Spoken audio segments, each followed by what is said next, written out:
Byron, your name is synonymous with the breeding industry. For those people sitting at home watching now, tell us a bit about Byron Rogers.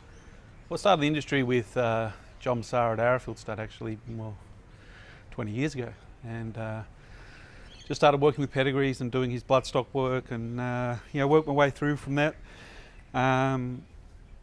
Managed stallions, did a whole lot of stuff, and now I find myself over in America doing performance evaluation, looking at racehorses, looking at genetic markers, DNA, and generally trying to evaluate racehorses in terms of performance. So it's been a long journey, but it's been one of those ones where you're learning as you go along little things about horses all the time.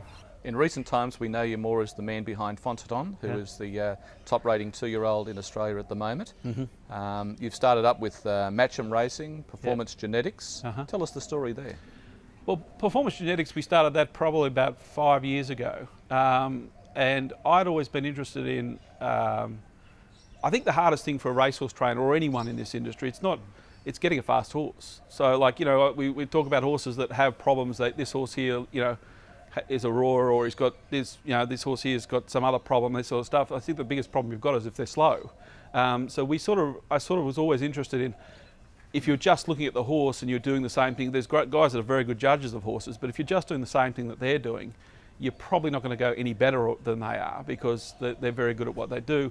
So I started to look at, well, what are the physiological reasons and genetic reasons as to why one horse is faster than the other. So we started about 5 years ago, started looking at cardiovascular capacity.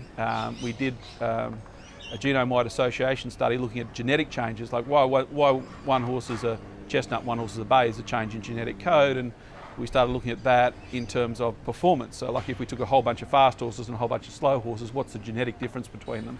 So we've got the DNA markers, we'll have the cardio markers, we've got the biomechanics, and we just go back and put it into a prediction model that basically weights everything. So it says, okay, how important, if you've got a distance horse, you need a really good cardio. If you've got a sprint, it doesn't have to be quite as good.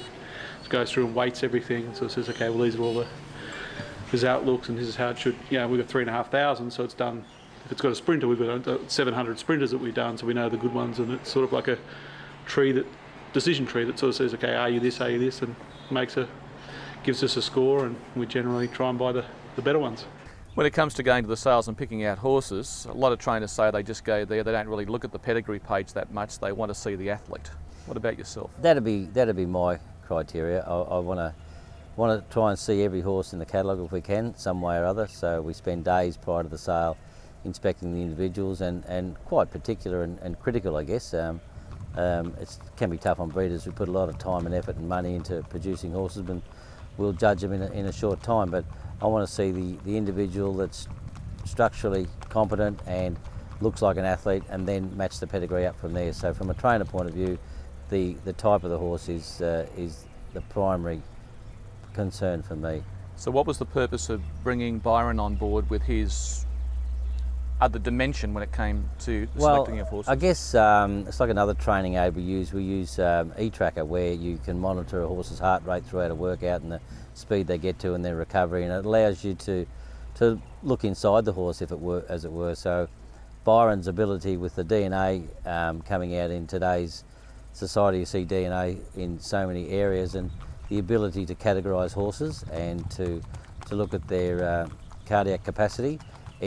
Whilst we make these judgments from an external point of view, and I think there's a comment that I really like, attributed to Les Bridge with one of his owners years ago, and walking around a sale, he said, the two things we really need in a horse, he said, you can't assess doing what we're doing. He said, you want to see their brain and their heart.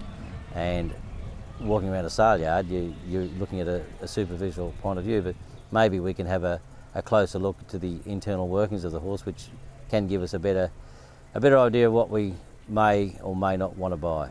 More Russian Ruby in the grey flash, but Fontaton on the bridle, kick clear in the last 100 metres and goes on to win with a bit up its sleeve. Fontaton a half to 3/4. You've had great success straight away with Fontaton. By Turfontaine, first season stallion, out of a Rubiton mare. Why was this horse so appealing to you at the sales? The mare could run.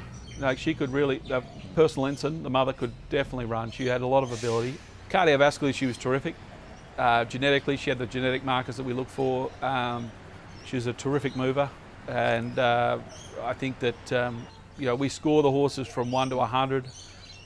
She scored it, in the range that we really like to see them score in terms of. She was above 70. We sort of look at horses that are above 70 in terms of our scoring system. When she went off to Moonee Valley on Cox Plate Day, did she surprise you in the ease of the victory, the authority of the victory? Yeah, for sure. She showed ability from the outset. Everything we'd ever done with her was encouraging, and her trial. She only trialled 5 days before at Cranbourne, not an ideal scenario. So we went there thinking she was going to be very competitive, but to dominate the race the way she did and win by that margin, run that time, was beyond our expectation, fair to say. But Fontanon is just going to donkey lick them. Fontanon won it hard held, as impressive as she could possibly be by 5. Byron, does she come under a specific outcome that you're looking for, as in sprinter, miler? Yeah, she will get to a mile, but that'll be it. She won't get any further than that. And that's one of the advantages we do have looking at the genotype and the cardiovascular capacity. We can really sort of hone down for Robert and David Hayes and these other trainers that we work with. Say, look, this is what this horse's potential is, and this is what its limitations are. And so when you've got that type of data to sort of fashion how you're going to train a horse, it certainly helps. Byron, have you been able to bring it down to a genetic marker that signifies the one detail that can make a good horse? There's no single marker. There's no single gene that turns on that makes them a fast horse. Half of the battle is that the DNA we take is what the horse was born with, the day it came out of its mother. As important is actually the environment and the environmental impact on those genes. So it's just as important. What we're finding now is how that horse was raised is almost just as important as actually the DNA itself.